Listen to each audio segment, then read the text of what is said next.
اپنی من مانی اور اپنی خواہش نفس کو ہی دین قرار دے دیا جائے اور کہا جائے کہ جی دین میں کوئی جبر نہیں ہے، دین میں کوئی سختی نہیں ہے، جو دل میں آئے من میں آئے وہ کر گزرو، تو پھر یہ دین تو نہ ہوا، یہ تو اپنی خواہشات کی تماشا گاہ ہوئی کہ جس کے من میں جو آئے وہ کر گزرے۔ یہ تو چھوٹا سا گھر ہو 3 مرلے کا 2 مرلے کا، جھونپڑی ہو، ان جھونپڑیوں کو بھی اصول ہوتے ہیں، ان کے بھی ضابطے ہوتے ہیں۔ یہ 3 مرلے کے 5 مرلے کے سکول بنے ہیں، ان کے بھی ضابطے، ان کے بھی قوانین ہوتے ہیں۔ دیہاتوں کے ضابطے، جنگلوں کے آتے ہیں، جنگل میں کوئی قانون، لیکن جنگل میں بھی کوئی قانون ہوتا ہے، اس میں بھی کوئی ضابطہ ہوتا ہے۔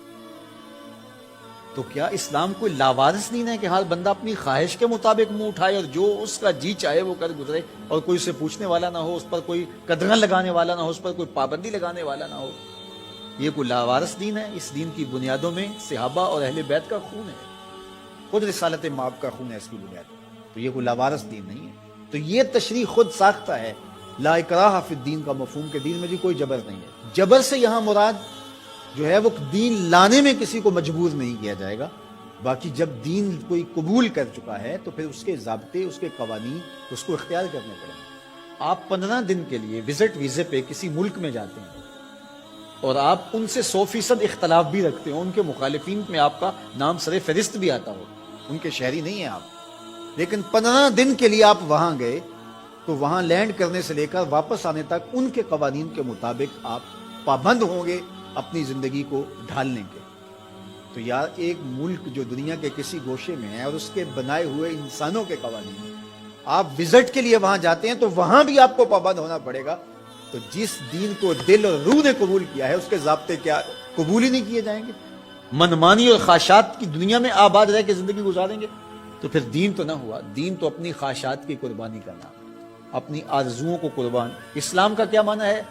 گردن نہادن، فارسی میں تسلیم کردن، سر تسلیم خم کر دینے کو اسلام کہتے ہیں۔ اسلام ماننے کا نام ہے۔ اسلام کے جو احکامات ہیں، ہمارے نفس پہ شاک بھی ہوں گے، ظاہر ہے کہ بہت ساری چیزیں ہوتی ہیں نفس پہ شاک ہوتی ہیں، لیکن جو قوانین اور ضابطے دیے جاتے ہیں اس کے جو انتہائی فوائد ہیں ان پہ نظر رکھی جاتی ہے۔ آپ بچے چھوڑنے جا رہے ہیں اسکول میں اور آپ نے دفتر فیکٹری کہیں پہنچنا بھی ہے تو وہاں آپ کو 60 سیکنڈ کے لیے اشارے پہ رکنا پڑا تو آپ بڑے بے چین ہیں کہ پہلے ہی تاخیر ہو گئی، اب واپس میں نے آنا بھی ہے اور فیکٹری بھی جانا ہے اور بچے کو بھی اسکول پہ وقت چھوڑنا ہے اور مجھے یہاں 1 منٹ تک رکنا پڑے گا، لیکن آپ کو رکنا پڑے گا، آپ پابند ہیں رکنے کے۔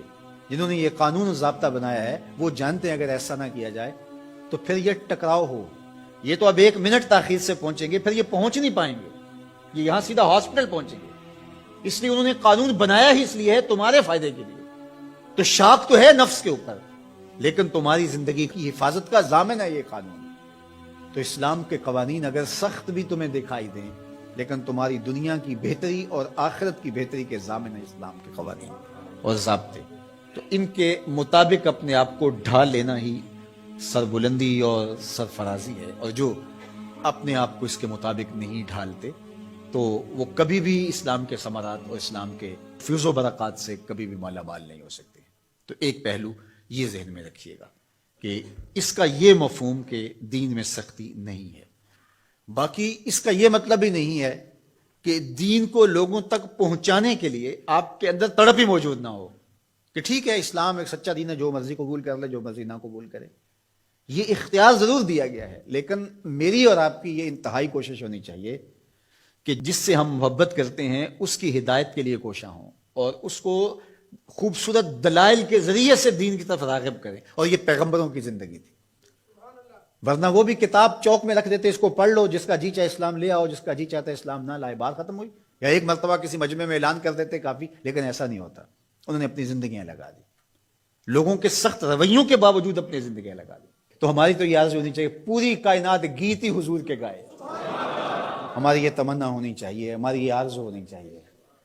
تو میں تو خطباء سے اپنے یہاں پڑھنے پڑھانے والے سب کو کہتا ہوں کہ اپنی دعوت کا جو پیرایا ہے اس کو ذرا وسیع کرو، آپ اس انداز سے دین کی بات کرو کہ تمہاری بات دنیا کے تمام طبقات کو قابل قبول ہو، اور انشاءاللہ وہ وقت آئے گا، صحیح حدیث میں لکھا ہے، طے شدہ امر ہے کہ ایک وقت آئے گا کہ پوری دنیا کے اوپر جھنڈا صرف میرے حضور کا ہوگا، پوری دنیا کے اوپر۔